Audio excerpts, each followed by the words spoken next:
UFC 318 takes place tomorrow, and here is every bet that I placed for the card. First fight of the night, we have Carly Judas taking on Nicolle Caliari. Now, my pick in this fight is for Carly Judas to win by decision, but I'm not really liking the betting lines for that exact prop, nor do I want to parlay Carly as a minus 300 favorite. So I'm actually going for the long shot. I'm actually going to be betting Nicolle Caliari to win by sub plus 1,400. This is her main win condition. I put like $5 on this to win like $80. So it's just a little sprinkle for the first fight of the night. A win-win for me. If Carly Judas wins, I win my pick. And if Nicolle Caliari wins, that means she probably won by sub, and I win piles. So, win-win. Then we got Ryan Spann taking on Lucas Bresky, and I think Ryan Spann is going to win by KO, but the KO prop is like plus 170, and he can also win by submission. He's done that multiple times in the past, so I'm not willing to bet the KO prop. So with that being said, we're going to take Ryan Spann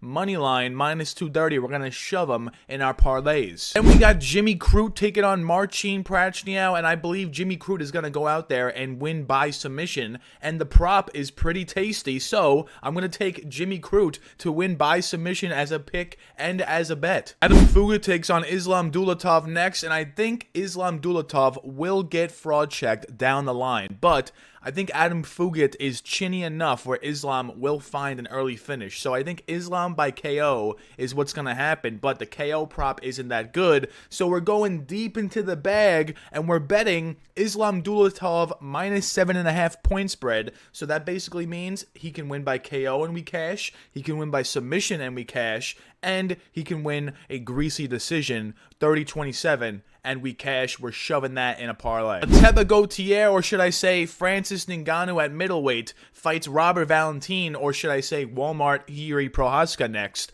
And in this one, I think Ateba's going to win by KO. I think he's going to flatline Robert Valentin.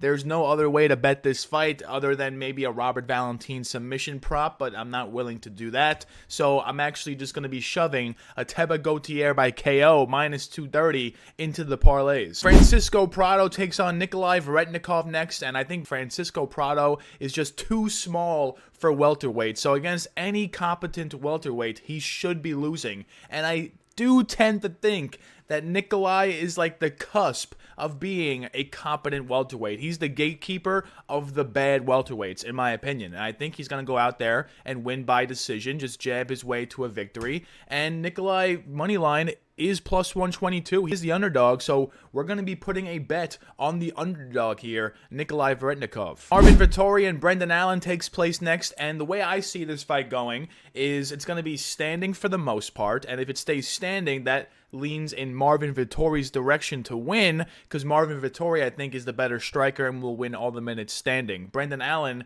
I think, will fail his takedowns. Maybe he'll win the first round. Maybe he will get some control time there, but as the fight goes on, I don't think it's going to go so well for Brendan Allen. So with all that being said, we actually have two bets on this fight. We have Marvin Vettori moneyline plus 156, another underdog, back-to-back fights with an underdog picked and bet.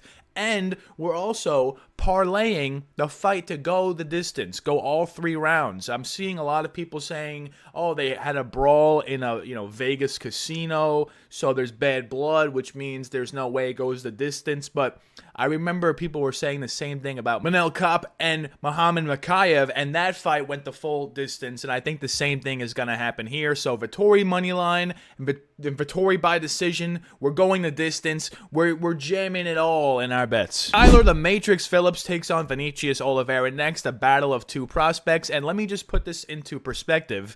Vinicius Oliveira has been the underdog in all 3 of his UFC fights thus far. Now, Kyler Phillips was minus 700 against Rob Font in his last fight. So the betting market thinks that Vinicius Oliveira is okay, but they think that Kyler Phillips is really good. But now, all of a sudden, Kyler Phillips is the plus 150 underdog against Vinicius. I'm not buying it. I'm taking Kyler Phillips money line as the bet, as the pick, plus 130. Another underdog. 3 straight fights with an underdog picked and bet, and I can just already see this is going to go horribly wrong. Skipping a couple fights, Zell Huber and Michael Johnson we have no bet on, and Bruno Ferreira and Jackson McVeigh we also have no bet on. So that brings me to Dan Ige and Patricio Pitbull. I think Dan Ige is going to knock out Pitbull. I think Pitbull is very mid, very whack. I don't think he has any ability to win at the UFC level, nor does he have the ability to win at this point in his career, considering he's 38 years old. So with all that being said, we're going to be betting Dan Ige KO plus 310. Dan Ige's money line is minus 200. I wasn't confident enough to shove that into a parlay because if it goes to decision, I do think Patricio potentially could win that. Because if he survives all 15 minutes, that means Dan Ige wasn't really landing much. And if he's not landing much, he's probably not winning a decision. So Dan Ige KO is the pick, is the bet. Kevin Holland takes on Daniel Rodriguez next. And Kevin Holland should go out there and completely annihilate D-Rod. He's an old head, and Kevin Holland annihilates old heads at welterweight specifically. And that's just what it is. It's just the end of story.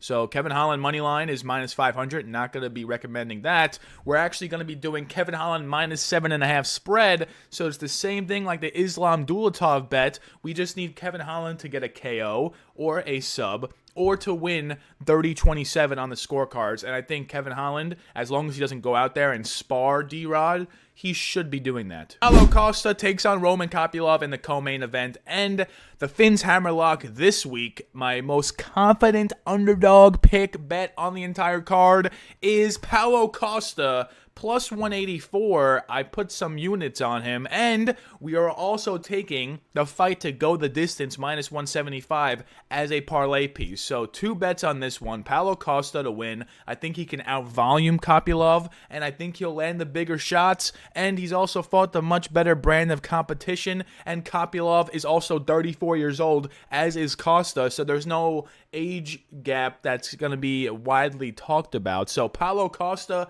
I think, will just be the better fighter in the cage, and I think he's going to win. And the main event, shine bright like a diamond. The BMF belt is on the line. Max Holloway is defending it in the trilogy against Dustin Poirier. He lost the first fight by sub. He lost the second fight by decision.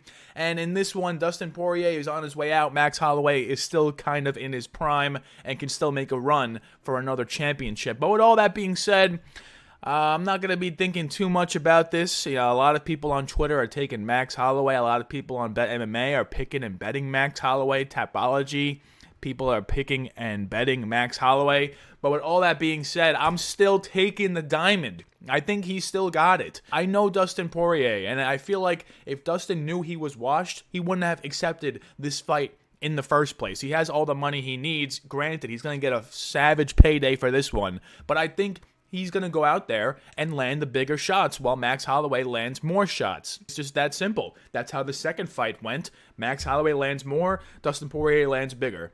I think the same thing's going to happen here, and I even think Dustin Poirier can get takedowns because in their second fight, he was shooting for them as well. So, shine bright like a diamond. We're going to see Dustin versus Ilya. Book it. He's not retiring with a win. He's going to fight Ilya for the lightweight strap.